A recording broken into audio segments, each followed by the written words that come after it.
باللہ من الشیطان الرجیم بسم اللہ الرحمن الرحیم وَأَمَّا مَنْ أُوتِيَ كِتَابَهُ بِشِمَالِهِ فَيَقُولُ يَا لَيْتَنِي لَمْ أُوتَ كِتَابِيَهْ، اور جس کا نامہ اعمال اس کے بائیں ہاتھ میں دیا جائے گا وہ کہے گا کیا ہی اچھا ہوتا کہ مجھ کو میرا نامہ اعمال نہ دیا گیا ہوتا۔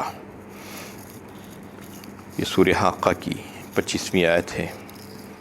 گزشتہ درس میں بات آ رہی تھی کہ جو لوگ مومن اور مخلص بندے ہوں گے ان کا نامہ اعمال ان کے دائیں ہاتھ میں دیا جائے گا، اور یہاں پر ان بدبختوں کا ذکر ہے جو مسلسل اللہ تعالیٰ کی نافرمانی کرتے ہوئے دنیا سے گئے تھے، تو پھر ان کا نامہ اعمال ان کے بائیں ہاتھ میں دیا جائے گا۔ وَأَمَّا مَنْ أُوتِيَ كِتَابَهُ وَرَاءَ ظَهْرِهِ فَسَوْفَ يَدْعُو ثُبُورًا وَيَصْلَىٰ سَعِيرًا إِنَّهُ كَانَ فِي أَهْلِهِ مَسْرُورًا۔ سورہ انشقاق 30ویں پارے میں اللہ تعالیٰ نے اس کے تعلق سے بتایا ہے کہ جن کا نامہ اعمال ان کے بائیں ہاتھ میں دیا جائے گا، ان کی وہاں پر جو تذکرہ کیا پیٹھ پیچھے سے دیا جائے گا۔ پیٹھ پیچھے سے مفسرین دو مطلب لیے ہیں، ایک تو انہیں پیچھے سے دیا جائے گا، سامنے سے نہیں دیا جائے گا، دوسرا یہ کہ ان کے بائیں ہاتھ کو ان کے سینے میں سے پیچھے نکالا جائے گا گھسا کر، اس طریقے سے ان کی بے عزتی کی جائے گی، ان کو ذلیل کیا جائے گا اور ان کو ان کا نامہ اعمال دیا جائے گا۔ اور پھر اس میں یہ بات بتائی اللہ تعالیٰ وَأَمَّا مَنْ أُوتِيَ كِتَابَهُ وَرَاءَ ظَهْرِهِ فَسَوْفَ يَدْعُو ثُبُورًا، کہا یعنی اس وقت وہ پکارے گا، بلائے گا موت کو، فَسَوْفَ يَدْعُو ثُبُورًا وَيَصْلَىٰ سَعِيرًا، اور پھر موت تو نہیں آئے گی، جہنم میں دہکتی ہوئی آگ میں وہ داخل ہوگا۔ اور پھر اللہ تعالیٰ فرماتے ہیں کہ وہ دنیا میں خوب مزے لوٹتا تھا، عیش و عشرت میں اپنے مگن تھا، اپنے اور اپنے اہل و عیال کے ساتھ رہا کرتا تھا خوشی خوشی، اور اس وقت اس کو آخرت والی زندگی کا خیال نہیں آتا تھا، اس وجہ سے آج اس کا یہ حال ہوا۔ اور پھر اس آیت میں بھی اللہ تعالیٰ اس کا تذکرہ فرما رہے ہیں کہ جب اس کو اعمال نامہ اس طریقے سے دیا جائے گا تو اس کو معلوم ہو جائے گا کہ اس کا کیا حشر ہونے والا ہے۔ وَلَمْ أَدْرِ مَا حِسَابِيَهْ، اور مجھے معلوم ہی نہ ہوتا کہ میرا حساب کیا ہے۔ یعنی وہ کہنے لگے گا، افسوس کرنے لگے گا، حسرت کرنے لگے گا کہ کاش کہ مجھے معلوم ہی نہ ہوتا، مجھے دیا ہی نہ جاتا یہ میرا اعمال نامہ۔ یا لیتہا کانت القاضیہ، کاش وہی موت فیصلہ کن ہوتی، یعنی جو دنیا میں میری موت آ گئی تھی وہی فیصلہ کن ہو جاتی، اس کے بعد اور کوئی مجھے زندگی ملتی نہ موت ملتی، نہ جو ہے مجھے یہاں آ کر مجھے ایسا رسوا اور ذلیل ہونا پڑتا۔ ما اغنی عنی مالیہ، آج میرا مال میرے کچھ کام نہ آیا۔ ان الذین کفروا لن تغنی عنہم اموالہم ولا اولادہم من اللہ شیئا واولئک ھم وقود النار، فرمایا سورہ آل عمران 3 پارے میں اللہ تعالیٰ۔ یعنی جو کفر کرتے ہیں، اللہ تعالیٰ کا انکار کرتے ہیں، ان کا مال اور ان کی اولاد ان کے کچھ بھی کام نہیں آ سکے گی، اور وہ جہنم کا ایندھن بنیں گے۔ اس میں اس کا تذکرہ وہ خود کر رہا ہے کہ میرا مال بیکار ہو گیا، کچھ کام نہیں آیا۔ ہلک عنی سلطانیہ، میرے غلط دلائل نے مجھے ہلاک کر دیا۔ جو دلائل بازیاں، جو حجتیں کٹ حجتیاں میں دنیا میں کیا کرتا تھا، آج اس کی وجہ سے میں یہ نتیجہ بھگت رہا ہوں۔ آج میں اپنی صفائی کے طور پر کوئی حجت پیش نہیں کر سکتا۔ آج میرا روب اور دبدبہ جو دنیا میں تھا وہ بیکار ہو گیا۔ وہ جاہ، وہ سلطنت، وہ حکومت، وہ منصب مجھ کو جو عطا کیے گئے تھے دنیا میں، جس کی وجہ سے لوگ میرے آگے پیچھے پھرتے تھے، میرا حکم مانا جاتا تھا، آج یہاں پر کچھ بھی نہیں ہے۔ میں بے بس اور لاچار ہوں، کھڑا ہوا ہوں۔ وَكُلُّهُمْ آتِيهِ يَوْمَ الْقِيَامَةِ فَرْدًا، فرمایا تھا اللہ تعالیٰ نے سورۃ طٰہٰ میں، تم ایک ایک آؤ گے، ون بائی ون، ایک کے بعد ایک، سب مل کر جتھے کی شکل میں نہیں۔ ویسا حساب کتاب ہوگا تمہارا۔ تو یہ کہے گا کہ میں یہاں پر کیسا بے بس کھڑا ہوا ہوں، میں خود اپنا دفاع نہیں کر سکتا، میرا کوئی لاؤ لشکر نہیں ہے، میرا حکم ماننے والا کوئی نہیں ہے، میری ساری چیزیں بیکار ہو گئی، میں آج حجت نہیں کر سکتا، میری زبان بند کر دی گئی ہے۔ ہلک عنی سلطانیہ، میرے غلط دلائل، میری کٹ حجتی، سب کے سب باطل عقائد تھے، وہ سب بیکار ہو گئے۔ خذوہ فغلوہ، حکم ہوگا اسے پکڑو اور طوق پہناؤ۔ یہ آخری مرحلہ ہوگا، یعنی آخرت کے موقف جو ہوں گے اس میں 3 موقف کا ذکر کیا گیا ہے روایتوں میں۔ ایک تو یہ کہ اعمال کا یعنی حساب ہوگا اور اعمال کو تولا جائے گا، وزن کیا جائے گا، اور پل صراط پر سے گزرنا ہوگا سب کو، نیکوں کو بھی اور بدوں کو بھی، اور پھر نامہ اعمال اڑائے جائیں گے، اور کسی کے سیدھے ہاتھ میں آئے گا اور کسی کے بائیں ہاتھ میں آئے گا۔ یہ 3 موقف کے تعلق سے حضرت عائشہ رضی اللہ تعالی عنہ کی ایک حدیث ہے جس میں آپ نے رسول اللہ صلی اللہ علیہ وسلم سے پوچھا تھا، دریافت کیا تھا کہ یا رسول اللہ، کیا آخرت میں قیامت میں آپ ہم کو یاد رکھیں گے؟ تو آپ صلی اللہ علیہ وسلم نے فرمایا تھا کہ دیکھو عائشہ، قیامت میں 3 موقف ایسے ہوں گے جس میں کوئی کسی کو یاد نہیں رکھے گا۔ ایک وہ ہوگا جو جہاں پر اعمال تولے جائیں گے، اور دوسرا وہ کہ پل صراط پر سے جب گزرنا ہوگا، اور تیسرے جب نامہ اعمال ہاتھوں میں دیے جائیں گے اس وقت تک کوئی کسی کو یاد نہیں رکھے گا۔ یہ کون فرما رہے ہیں؟ سید الانبیاء فرما رہے ہیں حضرت عائشہ رضی اللہ تعالیٰ عنہ سے، جو آپ کی کتنی محبوب اور چہیتی زوجہ تھی، اور آج لوگ کیسا بھروسہ کر کے بیٹھے ہوئے ہیں، یہ سمجھ رہے ہیں کہ فلاں بچا لے گا، فلاں بچا لے گا۔ آپ صلی اللہ علیہ وسلم نے واضح فرما دیا کہ کوئی نہیں بچائے گا، کوئی کسی کو پہچانے گا بھی نہیں اس وقت، ہر ایک کو اپنی فکر ہوگی، ہر ایک کو اپنی نفسہ نفسی کا عالم ہوگا وہاں پر۔ یہ خود جو ایمان اور عمل صالح کے ساتھ جو گئے ہیں تو پھر وہی بچ پائے گا، اس کے علاوہ کوئی بچ نہیں پائے گا۔ تو اس میں جو ہے بالکل آخری مرحلہ آ چکا ہے، اور یہ جو قیامت کے جو احوال اللہ تعالیٰ جو پیش کر رہے تھے، بس رزلٹ آؤٹ ہو گیا ہے، اب جانا ہے، یعنی اچھا نتیجہ ہے تو جنت میں اور برا نتیجہ ہے تو جہنم میں۔ تو جو جہنمیوں کا تذکرہ چل رہا تھا یہاں پر، جو جن کے بائیں ہاتھ میں جو دیا گیا تھا ان کا اعمال نامہ، تو فرشتوں کو حکم ہوگا خذوہ فغلوہ، حکم ہوگا کہ اسے پکڑو اور طوق پہناؤ، ثم الجحیم صلوہ، پھر اس کو جہنم میں جھونک دو، ثم فی سلسلۃ ذرعها 70 ذراعا فاسلکوہ، پھر اس کو زنجیروں میں جکڑ دو جس کی لمبائی 70 گز ہوگی۔ یعنی اس کے لیے حکم دیا جائے گا فرشتوں کو کہ اب یہ مجرم ہے، اب اس کو لے جا کر جہنم میں جھونک دیا جائے۔ اور پھر کیسا؟ ایسے ہی نہیں بلکہ اس کو طوق پہنا کر زنجیریں اس کے اطراف باندھ دی جائیں گی، 70 گز کی لمبی زنجیریں ہوں گی بتایا گیا ہے۔ اور وہ بھی کیسا؟ جیسا کہ موتی کے دانے پروئے جاتے ہیں ویسا انسان کو پرو دیا جائے گا، اس میں زنجیر اس کی اندر سے ڈال دی جائے گی اور اوپر سے جو ہے وہ آ جائے گا اس کے، اور جیسے موتی کے دانے پرائے جاتے ہیں بالکل اسی طریقے سے پرایا جائے گا، اور پھر اس کو جہنم میں پھینک دیا جائے گا۔ یہ کس وجہ سے؟ انہ کان لا یؤمن باللہ العظیم، کیونکہ یہ اللہ بزرگ و برتر پر ایمان نہ لایا تھا، بات نہیں مانتا تھا دنیا میں، یعنی کٹ حجتی کرتا تھا، سرکشی کیا کرتا تھا۔ ولا يحض على طعام المسکین، اور نہ کسی مسکین کو کھانا کھلانے کی ترغیب دیتا تھا، خود تو کیا کھلاتا دوسروں کو بھی کھلانے نہیں دیتا تھا۔ فلیس له اليوم هاهنا حمیم، لہٰذا آج یہاں اس کا کوئی دوست و غمخوار نہیں ہے۔ ولا طعام الا من غسلین، اور پیپ اور خون کے آمیزہ کے سوا اس کے لیے کسی قسم کا کھانا نہیں ہے۔ غسلین کا لفظ آیا ہے یہاں پر۔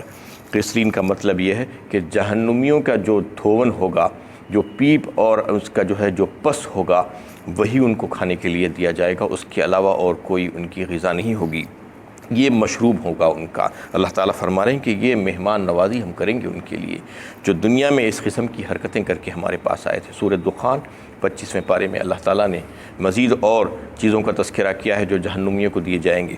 ان شجرۃ الزقوم طعام الاثیم کالمہل یغلی فی البطون کغلی الحمیم خذوہ فاعتلوہ الی سواء الجحیم ثم صبوا فوق راسہ من عذاب الحمیم ذق انک انت العزیز الکریم۔ سارا نقشہ کھینچا ہے کہ بے شک یعنی زقوم کا، طہر کا درخت جو ہے وہ کھانا ہوگا گنہگاروں کا۔ ان شجرۃ الزقوم طعام الاثیم کالمہل یغلی فی البطون، اور مثل تیل کے تلچھٹ کے جو پیٹ میں کھولتا ہوا ہوگا، کالمہل یغلی فی البطون کغلی الحمیم، مثل گرم پانی کے کھولتا ہوا، کالمہل یغلی فی البطون کغلی الحمیم خذوہ فاعتلوہ الی سواء الجحیم۔ وہاں پر بھی کہا جائے گا کہ پھینکو اس کو لے جا کر جہنم کے بیچوں بیچ، خذوہ فاعتلوہ الی سواء الجحیم، پھر اس کے بعد کیسا؟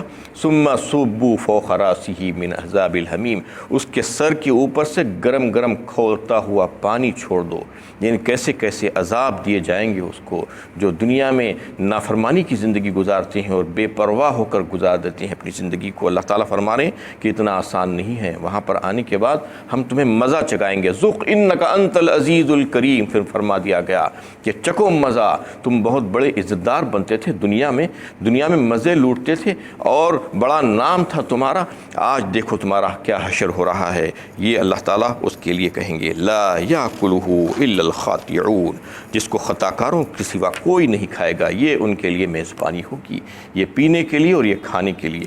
فلا اقسم بما تبصرون، نہیں تم لوگوں نے جو کچھ سمجھ رکھا تھا وہ بات نہیں ہے، بس میں قسم کھاتا ہوں کہ ان چیزوں کی جنہیں تم دیکھتے ہو اور ان چیزوں کی بھی جنہیں تم نہیں دیکھتے، یعنی دنیا و آخرت میں بہت سی ایسی چیزیں ہیں جس کو انسان دیکھتا ہے کچھ چیزوں کو اور کچھ چیزوں کو نہیں دیکھ سکتا ہے۔ دنیا میں بھی جو ہے کچھ چیزیں ایسی ہیں جیسا کہ روح ہے، روح کو نہیں دیکھ سکتا انسان، سانس آ رہی ہے جا رہی ہے نہیں دیکھ سکتا، محسوس کر سکتا ہے، اللہ کو دنیا میں نہیں دیکھ سکتا، لیکن آخرت میں جو جنتی ہوں گے اللہ تعالیٰ کا دیدار کریں گے، اللہ تعالیٰ ان کو مشرف فرمائیں گے۔ تو اس طریقے سے آخرت کے سارے معاملات انسان دنیا میں نہیں دیکھ سکتا کہ آخرت میں کیا ہونے والا ہے، یہ ساری چیزوں پر ایمان لانا ہے۔ اللہ کے نبی صلی اللہ علیہ وسلم نے جو فرمایا ہے وہ برحق ہے، یہ سوچ کر اس پر ایمان رکھنا، لیکن اس کو دیکھ تو نہیں سکتے۔ اللہ تعالیٰ فرما رہے ہیں ان تمام چیزوں کی قسم کھاتا ہوں میں، کہ کس وجہ سے کہ یہ قرآن کریم کے تعلق سے جو کفار کہا کرتے تھے کہ یہ قرآن اللہ کا کلام نہیں ہے، انہ لقول رسول کریم، بے شک یہ قرآن اللہ تعالیٰ ہی کا کلام ہے، ایک باعزت رسول جبرائیل امین کے ذریعے پہنچایا ہوا پیام ہے۔ وما هو بقول شاعر قلیلا ما تؤمنون، اور یہ کسی شاعر کا کلام نہیں ہے لیکن تم لوگ کم ہی ایمان لاتے ہو۔ ولا بقول کاہن قلیلا ما تذکرون، اور نہ یہ کسی کاہن کا قول ہے، بہت کم لوگ ہیں اس پر غور کرتے ہیں۔ تنزیل من رب العالمین، یہ تو پروردگار عالم کی طرف سے اتارا ہوا کلام ہے۔ جو لوگ اس کا انکار کرتے تھے اور اس میں شک و شبہ کیا کرتے تھے اور یہ بات ماننے کے لیے تیار نہیں تھے کہ یہ کلام اللہ کا ہے، تو اللہ تعالیٰ اس کی تردید کرتے ہیں ان لوگوں کے قول کی کہ وہ باطل عقیدہ ہے تمہارا، اور یہ کلام واقعی اللہ ہی کا کلام ہے، اور اس کو ہم نے اپنے ایک باعزت رسول حضرت جبرائیل امین کے ذریعے سے بھیجا ہے، اور یہ جو ہے شاعر کا کلام نہیں ہو سکتا، یہ کاہن کا کلام نہیں ہو سکتا، کیونکہ عرب کے لوگ بہت اچھی طریقے سے جانتے تھے کہ شعر و شاعری کے کیا معاملات ہوتے ہیں اور کہانت کا علم اور کہانت کا معاملہ کیسا ہوتا ہے۔ اس کے باوجود وہ لوگ یہ الزام لگا رہے تھے کہ یہ شاعری ہے، یہ کہانت ہے۔ اللہ تعالیٰ اس کی تردید فرماتے ہیں کہ یہ دونوں چیزیں نہیں ہو سکتی۔ تنزیل من رب العالمین، یہ تو پروردگار عالم کی طرف سے نازل کردہ اتارا ہوا کلام ہے۔ وَلَوْ تَقَوَّلَ عَلَيْنَا بَعْضَ الْأَقَاوِيلِ، اور اگر یہ پیغمبر اپنی طرف سے کچھ باتیں کھڑ کر ہماری طرف منسوب کرتے ہیں، لَأَخَذْنَا مِنْهُ بِالْيَمِينِ، تو ہم قوت کے ساتھ انہیں اپنی گرفت میں لیتے، ثُمَّ لَقَطَعْنَا مِنْهُ الْوَتِينَ، پھر ہم ان کی رگِ گردن کاٹ ڈالتے، فَمَا مِنْكُمْ مِنْ أَحَدٍ عَنْهُ حَاجِزِينَ، پھر تم میں سے کوئی ہمیں ان کی ہلاکت سے روکنے والا نہ ہوتا۔ وَإِنَّهُ لَتَذْكِرَةٌ لِّلْمُتَّقِينَ، اور بلا شبہ یہ کتاب قرآن مجید متقین کے لیے ایک نصیحت نامہ ہے۔ اس میں اللہ تعالیٰ پھر سے وہی بات دہرا رہے ہیں کہ یہ کلام اللہ ہی کا کلام ہے، اور یہ عرب بہت اچھی طریقے سے جانتے تھے کہ سارے عرب میں کوئی ایک ایسا بھی فصیح و بلیغ زبان بولنے والا انسان نہیں تھا جس کو کلام مجید کے مقابل لا کر کھڑا کیا جا سکتا تھا، ایک شخص بھی ایسا نہیں مل سکتا تھا۔ اس کے باوجود یہ کہتے ہیں کہ یہ انسانوں کا بنایا ہوا کلام ہے، جبکہ وہ خود انسان ہیں، ان کے اطراف و اکناف میں انسان ہے اور سب جاننے والے ہیں، ادب کے ماہرین ہیں، اس کے باوجود اللہ تعالیٰ فرما رہے ہیں کہ اس کے باوجود وہ ایک شخص کو بھی لا کر کھڑا کر کے یہ نہیں کہہ سکتے کہ یہ بھی ایسا ہی کلام پیش کر سکتا ہے۔ ان کو تو چیلنج دے دیا گیا تھا، اور اللہ کے نبی صلی اللہ علیہ وسلم کی زبان بھی جو تھی وہ اس کی زبان بھی جو ہے مختلف تھی قرآن کی زبان سے۔ آپ صلی اللہ علیہ وسلم جو کلام فرمایا کرتے تھے اپنے آپ، وہ کلام الگ ہوتا تھا، قرآن کے کلام سے بالکل مختلف ہوتا تھا۔ تو اس میں اللہ تعالیٰ فرما رہے ہیں کہ اگر کوئی اس کو گھڑنے کی کوشش کرتا، یعنی حتیٰ کہ نبی کریم صلی اللہ علیہ وسلم بھی اپنے طور پر کچھ گھڑ لیتے اور ہماری طرف منسوب کر دیتے تو ہم ان کو ایسی سخت سزا دیتے۔ اللہ تعالیٰ فرما رہے ہیں بالفرض محال، اگر ایسا ہوتا، معاذ اللہ، اگر آپ ایسا کرتے، ایسا نہیں کر سکتے تھے آپ، لیکن اللہ تعالیٰ ایک مثال کے ذریعے سے سمجھانا چاہ رہے ہیں، تو ہم کیا کرتے؟ قوت کے ساتھ انہیں اپنی گرفت میں لیتے اور پھر ان کی رگے جان کاٹ ڈالتے اور ان کا سر قلم کر ڈالتے۔ یہ اللہ تعالیٰ فرما رہے ہیں۔ اس میں یہ بات بتانا مقصود ہے کہ تمہارا کیا معاملہ ہے کہ تم اگر اس میں کوئی رد و بدل کر لو گے تو کیا ہم تم کو چھوڑ دیں گے؟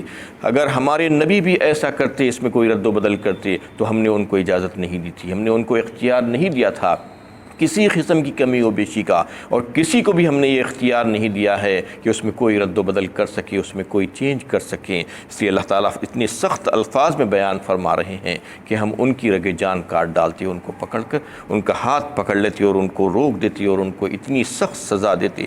وَإِنَّهُ لَتَذْكِرَةٌ لِّلْمُتَّقِينَ، بلا شبہ یہ کتاب قرآن مجید متقین کے لیے ایک نصیحت نامہ ہے۔ جو ڈرنے والے ہیں ان کے لیے ذکر و نصیحت اس میں، جو ڈرنے والے نہیں ہیں ان کے لیے کچھ بھی نہیں، اس میں سے ایسے ہی گزر جاتے ہیں۔ وَإِنَّا لَنَعْلَمُ أَنَّ مِنكُم مُّكَذِّبِينَ، اور ہم جانتے ہیں کہ تم میں سے بعض اس کو جھٹلاتے ہیں۔ وَإِنَّهُ لَحَسْرَةٌ عَلَى الْكَافِرِينَ، اور یہ جھٹلانا ان کافروں کے لیے بڑا ہی حسرتناک ہوگا۔ آج یہ جھٹلا رہے ہیں جو کافر ہیں، جو منکرین ہیں، لیکن کل ان کے لیے بڑی تکلیف دہ بات ہو جائے گی، ان کو حسرت ہوگی اور دائمی عذاب میں وہ گھیر دیے جائیں گے۔ اس وقت ان کو پتہ چلے گا وَإِنَّهُ لَحَقُّ الْيَقِينِ، یقیناً اس میں کوئی شک نہیں ہے، یہ کلام برحق قابل یقین ہے، اس میں کوئی شک و شبہ نہیں ہے، یہ اللہ کا کلام ہی ہے، اللہ تعالیٰ ہی نے اس کو نازل فرمایا ہے۔ فَسَبِّحْ بِاسْمِ رَبِّكَ الْعَظِيمِ، یہ سورہ حق کی سب سے آخری آیت ہے۔ پس آپ اے نبی صلی اللہ علیہ وسلم اپنے رب اعلیٰ و عظیم کے نام کی تسبیح کرتے رہیے۔ اس میں اللہ کے نبی صلی اللہ علیہ وسلم کی تسلی کی گئی ہے کہ آپ ان لوگوں کی باتوں کی پرواہ مت کیجیے، ان کے باتوں پر دھیان مت دیجیے، اور آپ کو جو تکلیفیں پہنچا رہے ہیں آپ اپنے رب کی تسبیح بیان کرتے جائیے اور آپ کے رب کی تحمید اور تقدیس بیان کرتے رہیے۔ یہ آیت کے نزول کے بعد آپ صلی اللہ علیہ وسلم نے فرمایا کہ اس آیت کو اپنے رکوع میں رکھو، سبحان ربی العظیم جو تسبیح ہم پڑھا کرتے ہیں، اور سبح اسم ربک الاعلیٰ جب نازل ہوئی تو آپ صلی اللہ علیہ وسلم نے فرمایا اس کو اپنے سجدے میں رکھو، سبحان ربی الاعلیٰ۔ یہ ثابت ہے تمام لوگوں سے، اور اس بات پر اتفاق کرتے ہیں کہ 3 بار یہ تسبیح پڑھنا جو ہے سنت ہے۔ وآخر دعوانا ان الحمد للہ رب العالمین۔